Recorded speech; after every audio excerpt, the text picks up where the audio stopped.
हमायूं खुशहाल मेरा नाम है जी, नेज़ाबाजी के हवाले नाल लिखण मुहम्मद हमायूं लिखिया जाता है। उंज मैनू कुछ लोग मार हमावी आते हैं। खुशहाल मेरे वाले का नाम है। 164 चाक दे रेशियाँ जी। तहसील और ज़िला साडा जंग है जी। जंग दे रेशियाँ पेशा जिमीदारा है जी। बजुर्गों तो लायक जिमीदारा पेशा है जी। तो अल्लाह पाक का बड़ा एहसान है और अपना ठिया अपना हिसाब असी जट लोग बंदे हैं और साडा शौक है नेज़ाबाजी का जी। इस तो इलावा सानू या अल्लाह ते अल्लाह के रसूल का शौक हो जी। तो उस तो बाद जो है ना दुनिया का शौक वो घोड़े का ही है मेरे दादे परदादे तो।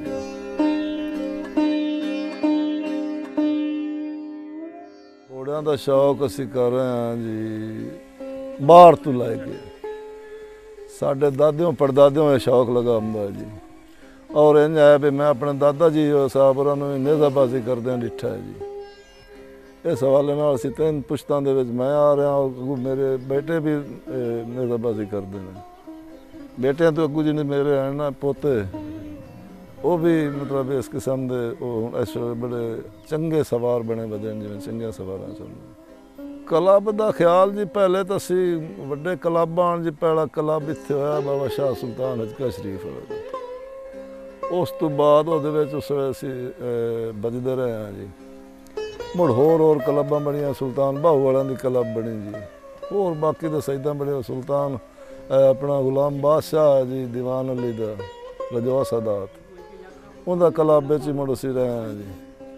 मुड़ जिमें हालात थोड़े जे बदलते जाते हैं जी उन्होंने हालातों के मुताबिक मुड़ हर कोई अपना अपना सवान करता गया। असा अपनी क्लब बना ली। साडा क्लब है जी मुहम्मदी हैदरी हसनी हुसैनी लाजपाल क्लब जिहदे के 3 टीमां साडे कोल हैं असी वो दौड़ाने हाँ जी। तो माशाअल्लाह चंगियां साडियां पोजीशनां और चंगा हिसाब किताब साडा यूनीफॉर्म ठीक है सवार ठीक है जी। जित्तां हारां अल्लाह वसियां दियां वैसे हर पिंड दे विच साडा भी एक नाम हुंदा है जी। क्लब साडा बनया जी कोई तकरीबन 5 साल तो पहले असी अगले क्लब पहले शाह दौलत क्लब रहा जी। उस तो पहले जी मतलब शाहीन क्लब रहा उन्होंने दौड़ते रहे हैं। हूँ आके तकरीबन 5 साल तो अपनी क्लब बनाई। 3 बेटे ने जी जी 3 चो मतलब 2 सवार हैं जी। एक तो नहीं पूरा मतलब सवारी कर सकते वैसे 2 सवार हैं। वड्डे वड्डे मेले जी असी बने हैं जी। हज़रत शाह जीवन का मेला बहुत बड़ा वड्डा लगता है जी। पूरे पंजाब पाकिस्तान में मशहूर मेला है जी। वो दौड़िया जी उत्थे 2 बारी फस्ट आया। मुड़ एक अपना नवे लाहौर साहब दे चक दौड़िया से जी। वो भी बड़ा अच्छा मेला दौड़िया बड़े मुकाबले 4 टीमां च आके आउट होया से जी। यानी चंगी नेज़ाबाजी कर लियांदी है। तो उस तो अगली ये गल है जी मुड़ असी ना हाथीवान सुल्तान वाले मेले ते गए। उत्थे असां तकरीबन 7 छक्के मार के ना जी तो 3जी पोजीशन आई है। सवार साडा मतलब सिंगल च फस्ट आया। जिहड़ी इन्हें जी नेज़ाबाजी करावन या करन या इंतजाम मेले का सवारां नूं प्रोटोकॉल चंगा इज्जत दे के मेला करवाइंदा तो उस्मान मुजतबा सैयद कराइंदा जी। उस्मान मुजतबा सैयद जिहड़े हैं ना जी नेज़ाबाजी सवारां नूं प्रोटोकॉल देना और सवारां नूं इज्जत देनी यानी कि बैनर हर क्लब के हर टीम के बैनर छपवाना जी। बैनर लवा के हर क्लब का एक कैंप लावना जी। बैनर अगे ला के ना जी कैंप दे विच एक टीम नूं 8 कुर्सियां देनियां ने 1 सोफा देना एक VIP क्लीन होनी है। पानी अच्छा मतलब लोगों की पड़ताल संभाल अच्छी रिफ्रैशमेंट चंगी देनी इज्जत नाल जदों वापस होना जी सवारां दफ्तर तो पहले दे लेंदे ने जी। जदों वापस आउंदे ने जी उस वेले सवारां हर सवार को पुछदे रहंदे ने भी पहुंचे हो कित्थे हो खैर नाल जा रहे हो। इज्जत प्रोटोकॉल जिहड़ा है ना जी साडे पंजाब पाकिस्तान दे विच उस्मान मुजतबा तो इलावा कोई होर इंदा कोई नहीं मेला करांदा।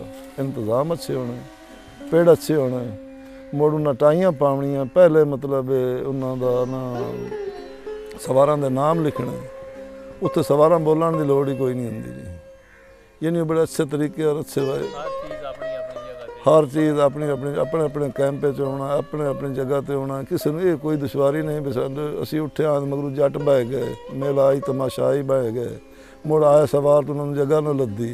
ये हर मेले के अंदर आंदा। उस्मान शाह मुतलबा के मेले के उत्ते जनाब ये गल नहीं होंदी, उत्थे अपने घर ही बन होंदा, घर उठ के घोड़ियां ते चढ़न होंदा और घोड़ियां ते चढ़ के ते मुड़ आना ते मुड़े अपने घर आना। उस 8 तो 10 मेले करा नहीं साडे इलाके दे शोरकोट कैंट कराया जी, गोजरा रात दी नेज़ाबाजी वांडे कराई है, तो इत्थे भोजियां कराया जी, वो साहब दे चक कराया। इस किस्म के जेड़े जेड़े मेले कराए उस्मान मुजतबा अच्छे ते कामयाब मेले। सवारां नूं इज्जत दे के, प्रोटोकॉल दे के, उन्होंने मतलब इज्जत नाल सदने, इज्जत नाल भावने, इज्जत नाल वापस करने। घोड़ दौड़ दा अपना मिसाल है जी, अपना मकाम है, जिहड़ी दौड़ रेस है जी। जेड़ा नेज़ाबाजी उहदा एक अपना हिस्सा है, अपना शौक है, अपनी चस है। जेड़े घोड़े हैं ना रेसां च बजदे वलैती वो बजदे न तकरीबन, या चक्कर टाइम चाहे टाइमां ते बजण वाले घोड़े, वो शौक है हर किसी का अपना अपना। जिस बंदे का शौक है ना भी मैं वलैती घोड़ा रख के रेसां बजनियां या मैं चक्कर बजाने, तो वो भी बड़े आला नस्ल के घोड़े होंदे ने, बड़े मतलब टाइम के हवाले नाल बड़े चंगे घोड़े चंगे हिसाब नाल चलते हैं। मुड़ शौक जिस बंदे का नेज़ाबाजी का, नेज़ाबाजी वाले नूं मालूम हुंदा भी मेरा शौक बेहतर है उस नालों नहीं, भाई मेरा शौक जड़ा मेरा अपना नाम है, मेरा अपना घोड़ा है, मेरा अपना हिसाब किताब है। मैं अपने हिसाब जेड़े होंदे ने ना जी वो रेसर घोड़े, उन्होंने उत्ते जैकी सवार किराएदार चलते हैं। जेड़ा जिमीदार बंदा है ना, वो जिमीदार अपने घर घोड़ा पालदा है, आप उसदा समान बनाइंदा है, आप उसदी तैयारी करदा है, आप ही वो पेड़े जांदा है, अपना ही उसदा नाम हुंदा है। इज्जत तो मेरे ख्याल दे विच ज़्यादा हुंदी है, वो पेड़े नज़र आंदी। जेड़ा पिछा मुहब्बत करदा है ना घोड़े नाल, या उन्हें मेहनत दिंदा, उन्हें टाइम दिंदा है, मुड़ो घोड़ा भी मतलब अच्छा तो सियाणा जानवर है, वो घोड़ा भी उसनूं मतलब इज्जत दिंदा है जी। तो वो बड़े कामयाब जड़ा घोड़ा सिरे तो मतलब उठ चंगा जावे, भज चंगा जावे, किले नाल मुकदरे होंदे होंदे, जित्ता नाल नहीं गल्लां होंदियां, गल होंदी है चंगा घोड़ा बजे, चंगा हथ रखिए, चंगे टाइम ते सांग कढीए, सांग मारीए लग जावे तो वाह भली, ना ही लगे तो जाणन वाले बंदिआं नूं दे मूँह हाय तो निकले ना भी घोड़ा चंगा, सवार चंगा, बज्या चंगा। जे कदी सांग ही लग जाती तो क्या बात है, वो एक नंबर 4 है जी सांग नाल। बकाया घोड़ा चंगा रखना, पालना चंगा, समान चंगा, यूनीफॉर्म चंगा, सिरे तू फेरो चंगा, सिरे तू उठाओ चंगा, घोड़ा बज चंगा आवे, हथ चंगा रखो, सांग चंगी मारो।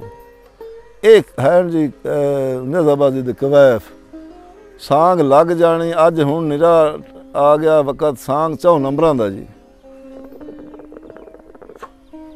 जेड़े पहले हाँ ना साढ़े बजुर्गों के जमाने दे उस वे 4 नंबर गिणिंदे आन चंगे घोड़े दे, मुड़ 4 नंबर गिणिंदे आन घोड़े पले होए दे जी, मुड़ 4 नंबर गिणिंदे आन सवार चंगे ते बहाना ते उठावना ते बजावना, ये 4 नंबर होंदे। फिर 4 नंबर किले दे होंदे आन। हुण जेड़े बजावन वाले या चंगा दौड़न वाले या घोड़ा चंगा पालन वाले, वो नंबर सारे कटी गए, आके बकाया बाचू 4 नंबर ही गए। वो यही चलता पाया जी अज फी जमाने दे विच।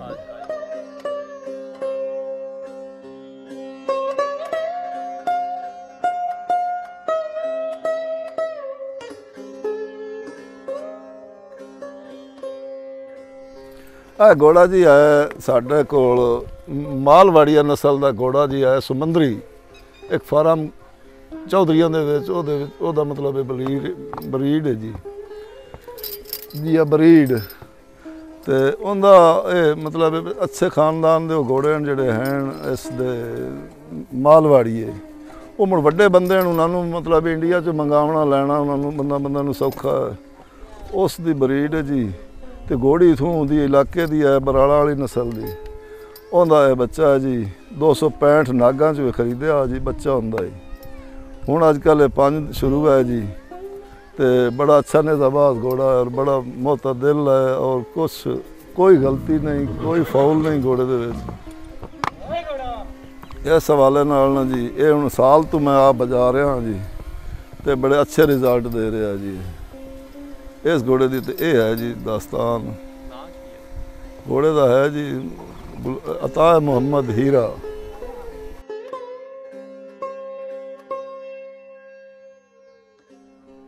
खान गुलाम अहमद खान ना जी मरहूम अल्लाह पाक उन्होंने गरीब के रहमत करे। बहुत अच्छी शख्सियत इंसान है, बहुत बड़े सोहने जवान हैं, बहुत ही बड़े मतलब ताजीदार आन और बहुत बड़े सवार आन।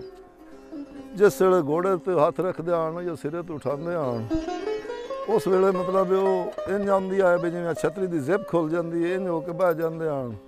पूरी जिंदगी दे विच आ फरमाते आन भी पूरी जिंदगी दे विच मैं कोई किले मार के फस्टियां नहीं लईयां, मैं नुमाइशां लईयां तो मतलब इस नुमाइशी प्रोग्राम में लईयां।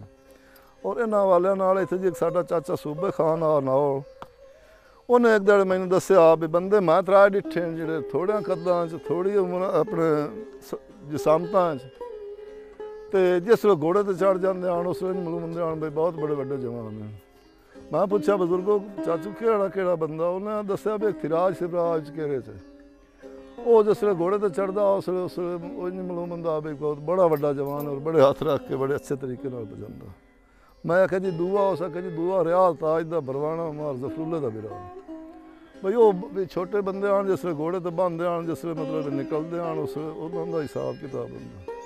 मैं सवाल किया जी त्रीया बंदा उन्हें मैनूं दस्सिया भी तुहाडे वालिद साहब मार खुशहाल से भरा वो उस आख्या नहीं आ भी छोटे बंदे आन और जिसले घोड़े ते चढ़ते आन और घोड़े नूं हथ रखते आन उसले इंज लगदा भी इंज दा होर सवार ही कोई नहीं। बाकी उस आख्या तेरे चाचे बाबे बाकी दे सारे बजांदे रहे, वैसे तेरे वालिद जिहा किसी नहीं घोड़ा बजाया। ये उन्होंने फरमाया जी हुण अल्लाह नूं प्यारे हो गए बरी के रहमत करने अल्लाह पाक। ਇਹ ਗੱਲਾਂ ਜੀ ਅਸਾਂ ਸੁਣ ਬੈਠੀਆਂ ਬਜ਼ੁਰਗਾਂ 'ਚ ਬਹਿ ਕੇ ਵੱਡਿਆਂ ਬੰਦਿਆਂ 'ਚ ਤਾਜ਼ੀਦਾਰਾਂ 'ਚ ਬਹਿ ਕੇ ਸੁਣੀਆਂ। ਮੈਂ ਨਾ ਕੋਈ ਕਿਤਾਬ ਰੱਖੀ ਹੈ ਨਾ ਮੈਂ ਪੜ੍ਹਿਆ ਨਾ ਲਿਖਿਆ, ਜੱਟ ਬੰਦਾ ਮੈਂ ਇਹ ਕੀਤਾ ਵੀ ਮੈਂ ਨਾ ਹਰ ਬੰਦੇ ਦੀ ਗੱਲ ਤੇ ਅਮਲ ਕੀਤਾ, ਅਮਲ ਦੇ ਵਾਇਆ ਕੋ ਜੱਲਾ ਕੀਤਾ ਨੇ ਚੁਕਾਣੇ ਹੋ ਗਏ।